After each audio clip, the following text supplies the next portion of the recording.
मौसम खबर के सह प्रायोजक हैं agriculture insurance company of India limited. संपन्न भारत की पहचान, बीमित फसल, खुशहाल किसान।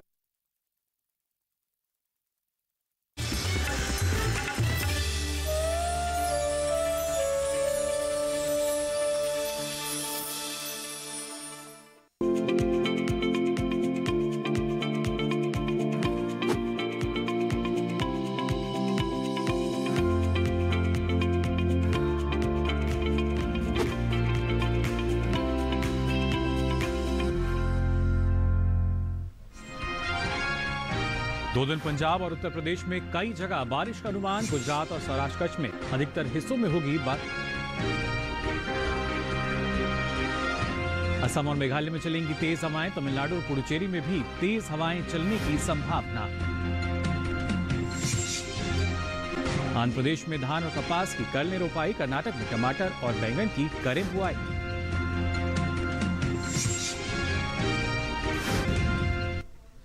नमस्कार, आप देख रहे हैं दूरदर्शन किसान। मौसम खबर में आप सभी का स्वागत। मैं हूं मुकुल शर्मा। आने वाले दिनों में देश के किन हिस्सों में होगी बारिश, कहां चल सकती हैं तेज हवाएं और ऐसे में क्या रहेगा तापमान का हाल, साथ ही किसानों के लिए क्या है कृषि सलाह, ये सारी जानकारी आपको हम देंगे मौसम खबर में। लेकिन आइए सबसे पहले नजर डालते हैं मौसम की खास खबरों पर। बुधवार और गुरुवार को उत्तराखंड में कहीं कहीं जोरदार बारिश का अनुमान जताया गया है।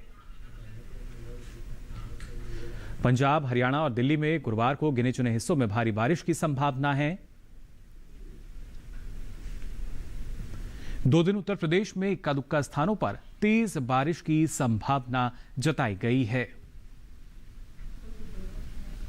असम और मेघालय में 2 दिन कहीं कहीं जोरदार बारिश हो सकती है। 2 दिन नागालैंड, मणिपुर, मिजोरम और त्रिपुरा में भी छिटपुट जगह भारी बारिश की संभावना है। मध्य प्रदेश और छत्तीसगढ़ में कल गिने चुने इलाकों में तेज बारिश के आसार हैं। वहीं 2 दिन राजस्थान और गुजरात में कहीं कहीं भारी बारिश की संभावना जताई गई है। उत्तरी कोंकण में 2 दिन और मध्य महाराष्ट्र में कल इक्का दुक्का इलाकों में मूसलाधार बारिश की संभावना बनी हुई है।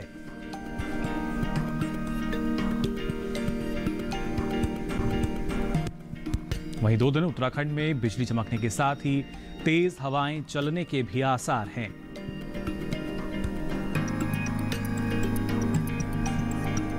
पंजाब, हरियाणा और दिल्ली में 2 दिन बिजली चमकने के साथ ही तेज हवाएं चल सकती हैं। और आइए अब मौसम खबर में आगे बढ़ते हैं, बात करते हैं खासतौर से बारिश की स्थिति की। उत्तर के पहाड़ी और मैदानी इलाकों दोनों में बारिश का अनुमान जताया गया है। वहीं पूर्वी भारत में भी बारिश हो सकती है। इसके अलावा पश्चिमी राज्यों में भी बारिश के आसार है। देश के बाकी राज्य जो हैं वहां पर कैसी स्थिति रहेगी बारिश की, आइए जान लेते हैं इस रिपोर्ट पे। मौसम विभाग के अनुसार बुधवार को जम्मू कश्मीर और लद्दाख में कहीं कहीं बारिश होगी। 2 दिन हिमाचल प्रदेश के कुछ इलाकों में तो उत्तराखंड के कई हिस्सों में बरसात का अनुमान है। इसके अलावा पंजाब, हरियाणा और दिल्ली में कई स्थानों पर वर्षा की संभावना है।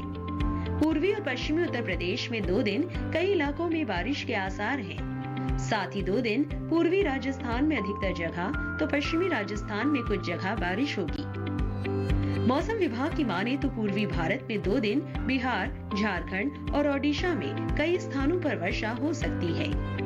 वहीं गांगे पश्चिम बंगाल के कई इलाकों में पानी बरसेगा तो हिमालय, पश्चिम बंगाल और सिक्किम के अधिकतर हिस्सों में बरसात होगी। दूसरी ओर 2 दिन अरुणाचल प्रदेश में कुछ जगह वर्षा का अनुमान है।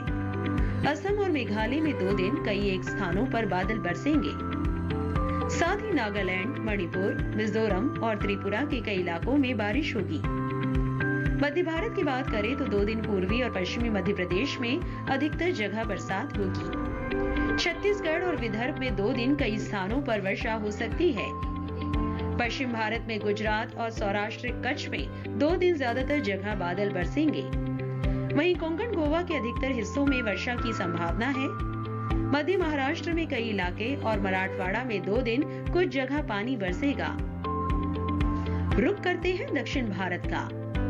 2 दिन तटीय आंध्र प्रदेश, तेलंगाना और रायलसीमा में कहीं कहीं बारिश होगी। तमिलनाडु और पुडुचेरी में गिनी चुनी जगह वर्षा का अनुमान है। तटीय, उत्तरी और दक्षिणी आंतरिक कर्नाटक के ज्यादातर हिस्सों में बारिश हो सकती है। केरल और लक्षद्वीप में 2 दिन ज्यादातर स्थानों पर बरसात के आसार हैं। अंडमान निकोबार में अनेक जगह बारिश का अनुमान है। तो जाना आपने देश के अलग अलग हिस्सों में कहां-कहां बारिश की संभावना है। बात अगर पिछले 24 घंटों की करें तो इस दौरान कहां-कहां बारिश दर्ज की गई, आइए जानते हैं। हिमाचल प्रदेश में कई स्थानों पर, साथ ही उत्तराखंड के ज्यादातर हिस्सों में बादल बरसे। पंजाब, हरियाणा और दिल्ली के कई इलाकों में भी बारिश दर्ज की गई। साथ ही पूर्वी उत्तर प्रदेश के कुछ हिस्सों में और पश्चिमी उत्तर प्रदेश में भी कई स्थानों पर बारिश हुई। इसी के साथ ही अगर बात करें अरुणाचल प्रदेश की, तो यहाँ पर गिनी चुनी जगहों पर बारिश हुई। असम और मेघालय के कई इलाकों में भी बारिश दर्ज की गई। नागालैंड, मणिपुर, मिजोरम और त्रिपुरा में भी कुछ जगह बारिश हुई। इसके साथ ही अगर बात करें पश्चिम बंगाल और सिक्किम की, तो यहाँ भी अधिकतर स्थानों पर बारिश दर्ज की गई। वहीं आप देख सकते हैं मध्य भारत की अगर बात की जाए तो मध्य प्रदेश के कई इलाकों में, साथ ही छत्तीसगढ़ में ज्यादातर स्थानों पर पानी बरसा। राजस्थान में भी कई हिस्सों में और गुजरात के अधिकतर जगह बादल बरसे। विदर्भ और कोंकण गोवा में भी अधिकतर स्थानों पर बारिश हुई, तो मध्य महाराष्ट्र के ज्यादातर इलाकों में भी बारिश दर्ज की गई। तटीय आंध्र प्रदेश में कुछ स्थानों पर बादल बरसे। तेलंगाना में भी कई जगह और रायलसीमा में कहीं कहीं बारिश दर्ज हुई। तमिलनाडु और पुडुचेरी में भी छुटपुट इलाकों में बारिश हुई। तटीय और उत्तरी कर्नाटक के ज्यादातर हिस्सों में भी बारिश दर्ज की गई। केरल और लक्षद्वीप के अधिकतर इलाकों में भी बारिश हुई, तो अंडमान निकोबार में भी कुछ स्थानों पर बादल बरसे। और आइए अब मौसम खबर में बात करते हैं तापमान के हाल की। सबसे पहले जान लेते हैं अधिकतम तापमान का हाल। अरुणाचल प्रदेश में अधिकतर स्थानों पर अधिकतम तापमान सामान्य के मुकाबले 5 डिग्री सेल्सियस अधिक यानी ऊपर दर्ज किया गया। सिक्किम में कुछ जगह अधिकतम तापमान सामान्य के मुकाबले 3 से 5 डिग्री सेल्सियस ऊपर रहा। मध्य प्रदेश के कुछ इलाकों में अधिकतम तापमान सामान्य के मुकाबले 1.5 से 3 डिग्री सेल्सियस अधिक दर्ज हुआ। तमिलनाडु में भी कहीं कहीं अधिकतम तापमान सामान्य के मुकाबले 1.5 से 3 डिग्री सेल्सियस अधिक दर्ज किया गया। इसके विपरीत सौराष्ट्र कच्छ के कुछ स्थानों पर अधिकतम तापमान सामान्य के मुकाबले 5 डिग्री सेल्सियस कम यानी नीचे दर्ज किया गया। पश्चिमी राजस्थान के कई हिस्सों में अधिकतम तापमान सामान्य के मुकाबले 3 से 5 डिग्री सेल्सियस नीचे रहा। मध्य महाराष्ट्र के कई इलाकों में अधिकतम तापमान सामान्य के मुकाबले 1.5 से 3 डिग्री सेल्सियस कम दर्ज हुआ। इसके साथ ही केरल के कई हिस्सों में भी अधिकतम तापमान की यही स्थिति दर्ज की गई। और इस बीच मैदानी इलाकों में सबसे ज्यादा तापमान तमिलनाडु में दर्ज हुआ। यहाँ के मदुरई में अधिकतम तापमान 39.2 डिग्री सेल्सियस दर्ज किया गया। और आइए अधिकतम तापमान के बाद अब जान लेते हैं न्यूनतम तापमान का हाल। पूर्वी उत्तर प्रदेश में इक्का दुक्का जगह न्यूनतम तापमान सामान्य की तुलना में 3 से 5 डिग्री सेल्सियस अधिक रहा। उत्तराखंड की अगर बात की जाए तो यहाँ पर आप देख सकते हैं न्यूनतम तापमान सामान्य की तुलना में 1.5 से 3 डिग्री सेल्सियस अधिक दर्ज किया गया। देश के मैदानी इलाकों में सबसे कम तापमान पश्चिमी मध्य प्रदेश के खरगोन में दर्ज हुआ। यहाँ तापमान 19.6 डिग्री सेल्सियस रहा। और इसी के साथ ही मौसम खबर में यहाँ वक्त हो चला एक छोटे से ब्रेक का। ब्रेक से लौटेंगे तो आपको हम बताएंगे आने वाले दिनों में कैसा रहेगा मौसम का हाल और ऐसे में किसान क्या बेबी कॉर्न की खेती कर सकते हैं या नहीं। अधिक जानकारी के लिए आप बने रहिए दूरदर्शन किसान पर।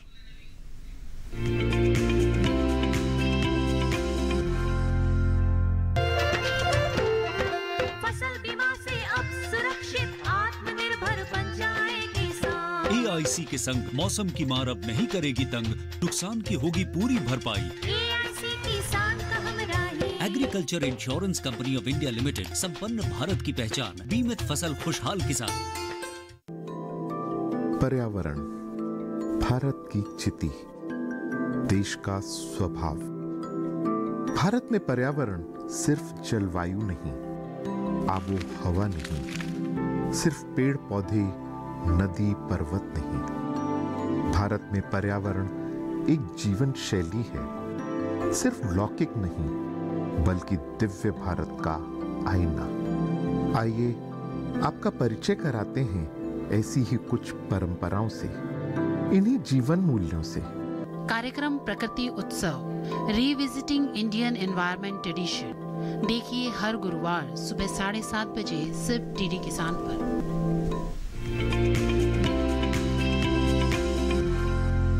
ब्रेक के बाद आप सभी का एक बार फिर स्वागत मौसम खबर में। ब्रेक पे जाने से पहले आपने जाना देश के किन हिस्सों में बारिश की संभावना बनी हुई है और ऐसे में हमारे जो किसान अलग अलग फसलें लेते हैं। खासतौर से अगर क्षेत्रवार हम बात करते हैं आंध्र प्रदेश और कर्नाटक की, तो यहाँ किसान मौसम को ध्यान में रखते हुए कौन कौन से कृषि कार्य कर सकते हैं, आइए जान लेते हैं इस रिपोर्ट में।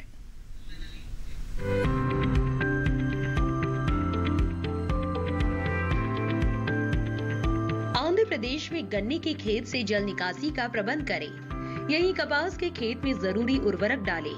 कपास के खेत से पानी की निकासी की उचित व्यवस्था कर लें। इसके साथ ही कपास की रुपाई करें। किसान धान के खेत से खरपतवार निकालें। धान की रुपाई करते रहें। वहां मक्के के खेत से जल निकासी का प्रबंध कर सकते हैं। आंध्र प्रदेश में अरहर के खेत से घास फूस निकालते रहें। अरहर के खेत से ही पानी की निकासी की व्यवस्था करते रहें। साथ ही अरहर के खेत में पर्याप्त नमी बनाए रखें। इसके अलावा चने की बुआई कर ले। आंध्र प्रदेश के किसान भिंडी के खेत में सिंचाई करते रहे। अभी पपीते की बुआई कर सकते हैं। कर्नाटक में उड़द की कटाई कर ले। किसान टमाटर और बैंगन की बुआई कर सकते हैं।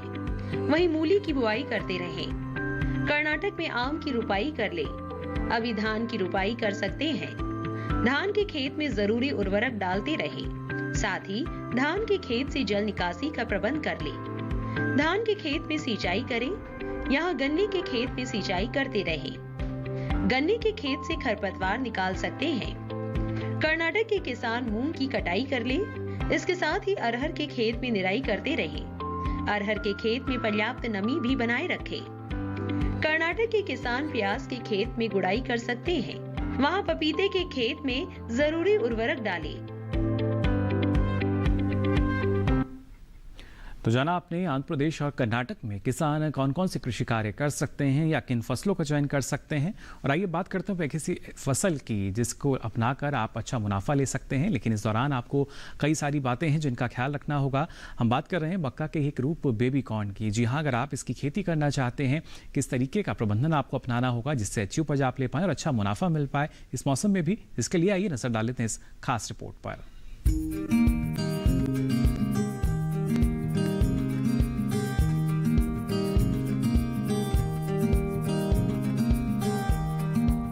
बेबी कॉर्न मक्का की कोई किस्म नहीं है, बल्कि वो अवस्था है जब भुट्टे में दाने बनने वाले हो या बनने शुरू हुए हों। इसका इस्तेमाल सलाद के साथ साथ सब्जी, खीर और हलवे में भी होता है।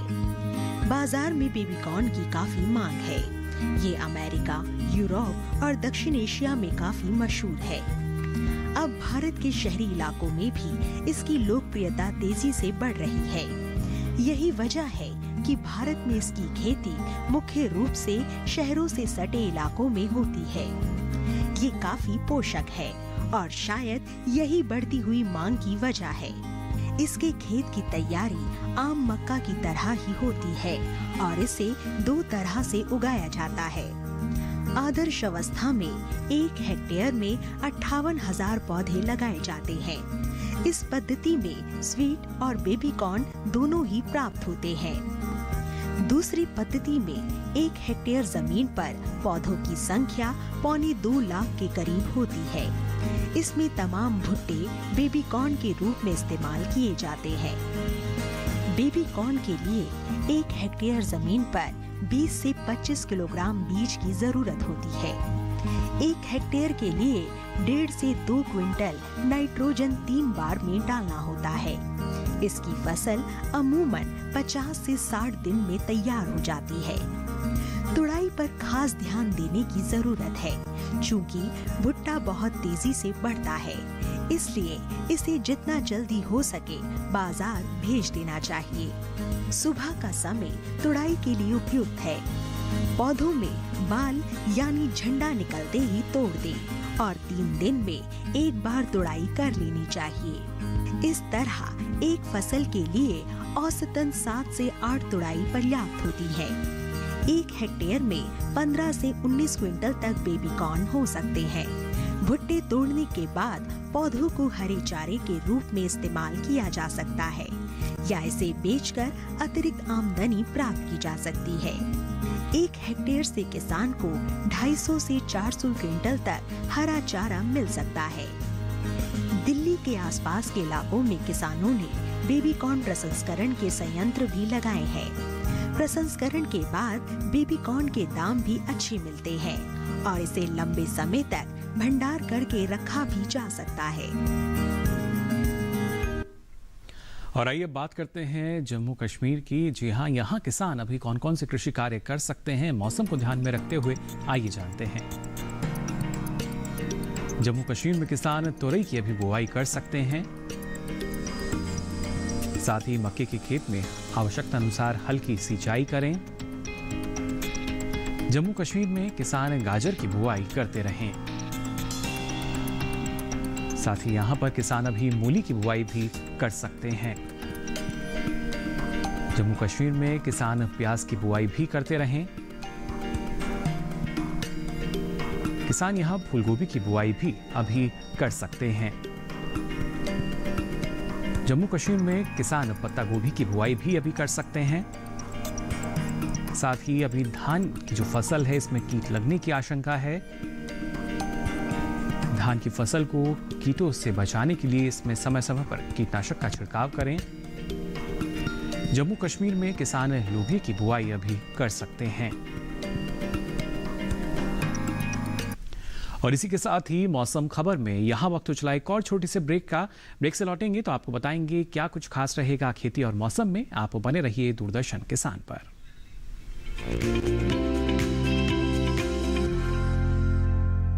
जानेंगे क्या है किसानों का हाल।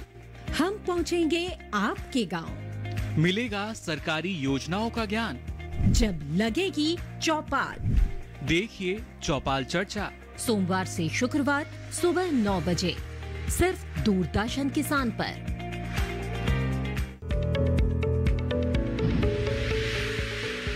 खुशहाल होंगे खेत, पशु रहेंगे स्वस्थ, सरकारी स्कीम का होगा लाभ, जब एक्सपर्ट्स का मिलेगा साथ, आपके सवाल विशेषज्ञों के जवाब, सिर्फ एक फोन कॉल की दूरी पर।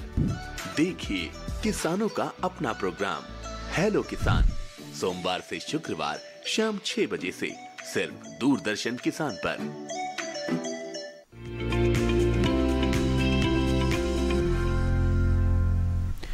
ब्रेक के बाद आप सभी का एक बार फिर स्वागत मौसम खबर में। आइए बात करते हैं हरियाणा की। और यहाँ किसान मौसम को ध्यान में रखते हुए कौन कौन से कृषि कार्य कर सकते हैं, आइए जानते हैं।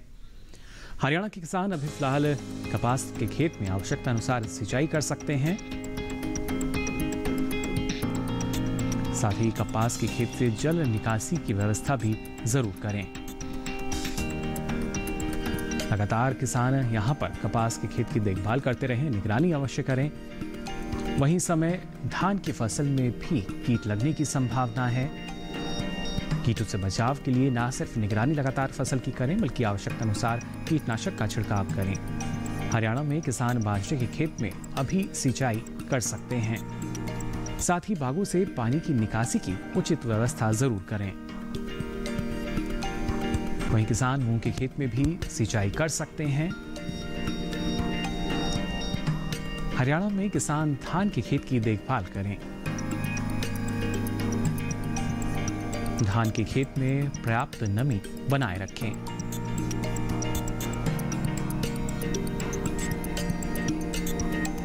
और आइए अब आगे बढ़ते हैं, नजर डालते हैं मौसम की खास खबरों पर। पंजाब, हरियाणा और दिल्ली की अगर बात करें तो 2 दिन यहां बिजली चमकने के साथ ही तेज हवाएं चलने की संभावना है।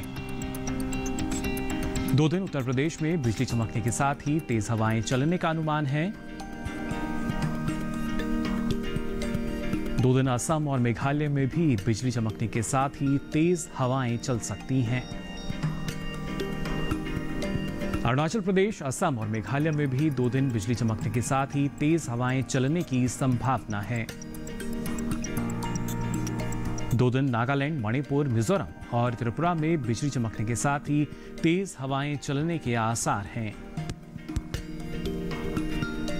2 दिन राजस्थान में भी बिजली चमकने के साथ ही तेज हवाएं चल सकती हैं।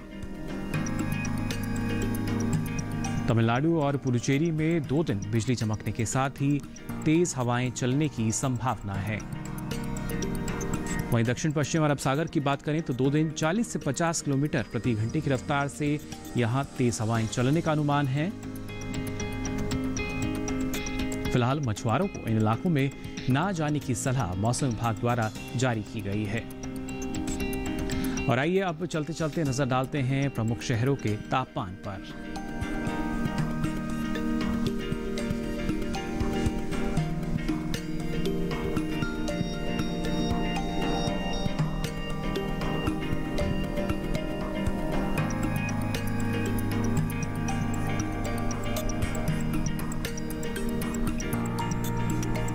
आपको बता दें अब आप मौसम खबर को डीडी किसान के YouTube चैनल पर भी देख सकते हैं। इसके लिए आपकी टीवी स्क्रीन पर जो QR कोड दिखाया जा रहा है इसको आप स्कैन कर सकते हैं और मौसम की जानकारी मौसम खबर के साथ अब आप YouTube के माध्यम से कभी भी कहीं भी ले सकेंगे। तो फिलहाल के लिए इस बुलेटिन में बस इतना ही। मौसम की ताज़ा जानकारी और कृषि सलाह के साथ फिर होंगे हाजिर। तब तक के लिए दीजिए इजाजत। नमस्कार।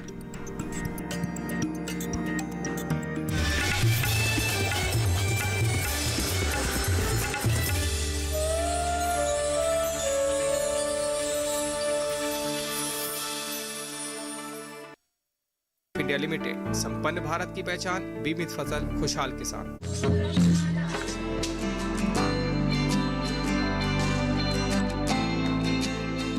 कृषि जगत के सभी रंगों को समेटता कृषि परिक्रमा। कृषि परिक्रमा हर शनिवार शाम 5:30 पर और पुनः प्रसारण हर सोमवार सुबह 9:30 पर डीडी किसान पर। इतिहास लिखा है इसमें, कुछ खास छिपा है इसमें, मर्यादा है कोई वादा है, विश्वास रखा है इसमें, सात फेरों से मिला ये तो उपहार है, मेरा श्रृंगार है, मेरा श्रृंगार है,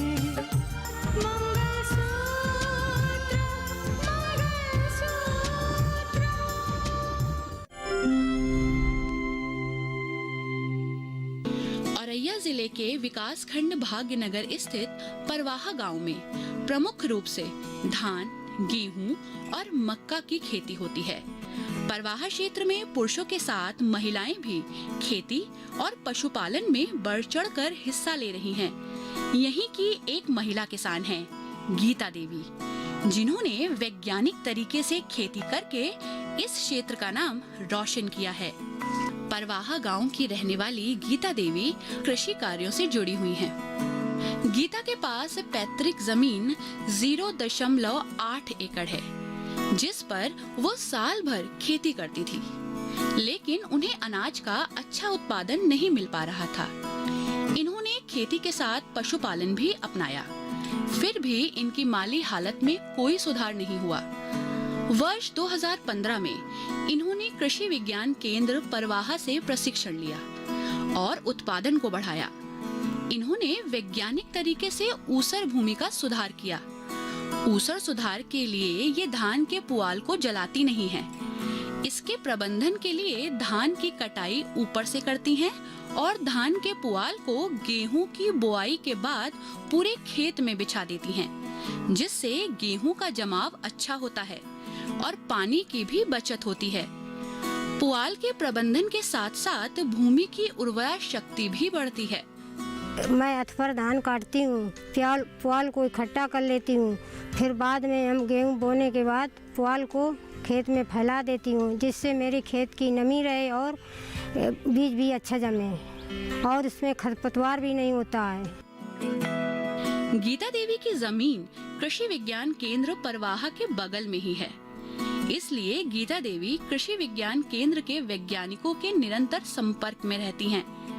गीता देवी वैज्ञानिकों के सहयोग से धान की ऊसर प्रजाति CSR 36 का बीज उत्पादन कर रही हैं। ये 8 क्विंटल बीज उत्पादन कर 30 से 35 हजार रुपए अतिरिक्त आमदनी कमा रही हैं।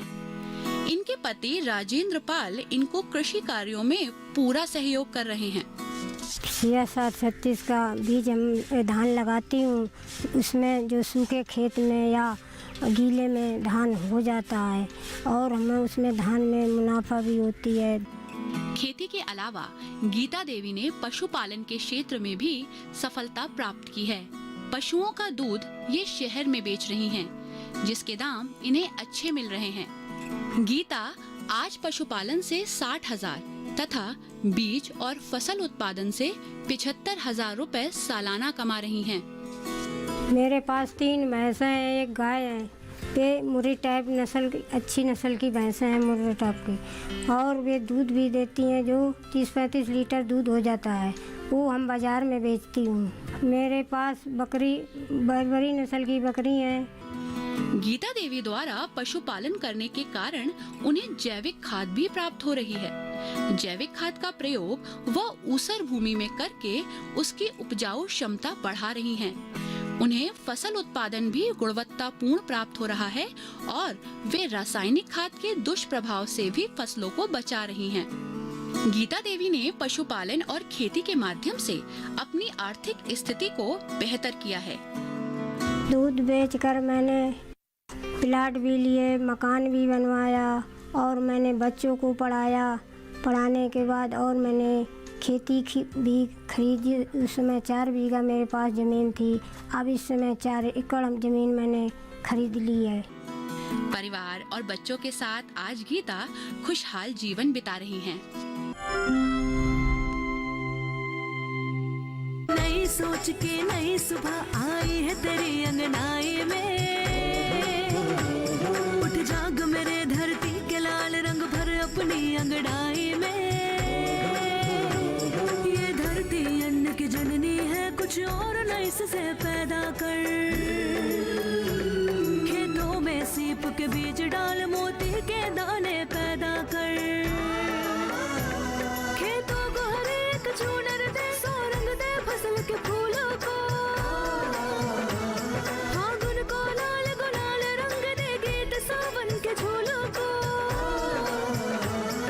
नई सोच, नई सोच, नई सोच।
उसका जीवन कच्ची मिट्टी हर सांचे में वो ढलती है, देती है जग को जियारा, खुद बाती बन जलती है। अपनों के नाम वो कर जाती है, सारा जीवन अपना बन के बेटी भाभी माँ वो सच कर दे हर सपना।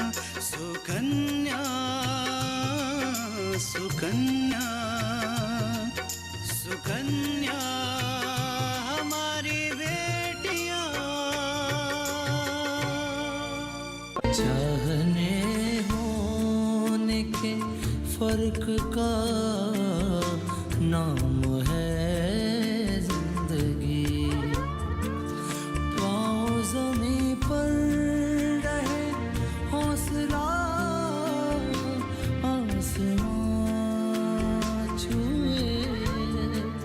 पाँव ज़मीं पर रहे हौसला आसमां छुए। इस जज्बे